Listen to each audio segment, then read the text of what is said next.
But all that to say, then I made it through that summer internship, and a person who I have called out recently on the internet in the best way possible that I owe. I mean, we might be sitting here still because we were friends before that, but like I owe this whole career arc at this point to is this girl, Gabby Fain Silber. She was an intern at the time too. She also worked under Rob Hitt, who at that point had played in a band called Midtown, who we both love, and was managing some bands. And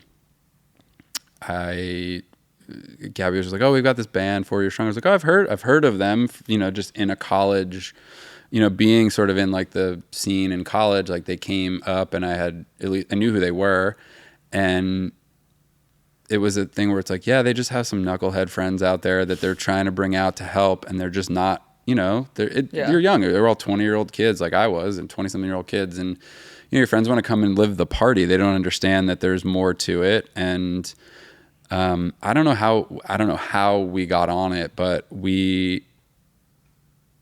she was like, yeah, it was sort of coming to the end of my internship, and there wasn't anything on the horizon. Your hope was like, oh, I'm going to work at a music management company. And it's just not. The office was full, and like they can't hire they can't hire every person every year. There's just not room. Especially you were at a very desirable, like that was a company that was like super hot at the time. Yeah. And if anything grew into being one of the biggest, they have names now. They definitely pop acts on the planet. Expanded past what it was, but it was just like a very genre specific thing at the time. At the time it was like a lot of they had taken care of Fall Out Boy, and then a lot of the adjacent artists to that whole scene that were growing in popularity, and that was the connection. And Gabby at the time, and still, was sort of on the forefront of what was coming next in what we all know now as social media, right? So she's a year or so younger than me and was still in school, and just really had figured all that. At that point it was the MySpace craze of like you had to have somebody sort of managing all of that stuff. Twitter was like, I think on the coming up, like I think Twitter existed, but it wasn't what we know it is now. And just she was the person running a lot of that stuff as an intern, and then especially for Rob Hitt, and he had a small label on the side of being a manager. And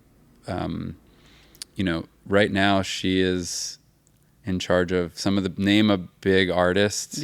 Name 10, one of them she's in charge of handling all of their either social media and just marketing and stuff. So she really has. I've sent her just thank you notes at points, because without her, I wouldn't be here. And anyway, and that was working for 4 Years Strong, and that sort of, she introduced me at a random party because it was all Pete Wentz related stuff back then that they were having, and I met the two dudes that are the singers in that band very briefly, but she connected us, and I got to meet them, and then ultimately like, yeah, man, we need somebody, and just show up at this show. And I've told this story a bunch, so I'll try to keep it more short and direct. But, my parents took me because, again, I'm 20. You can't drive yourself because you're going to get dropped off and you're going to leave for who knows how long. And they're like, we're not leaving until we meet these kids. And I was just cool Big guy and be Jack. like, you guys, no, don't be weird. Like, just leave me. I'll be fine. They're going to get here. And, of course, they were hours late because they didn't have someone tour managing them or taking care of them. And of course they all get out, and Alan and they're like, hey man, what's up? And everybody else is like, who is this kid? Because I'm sure they didn't tell them that their little plan, because I had only probably texted or emailed them. And like, who the is this kid?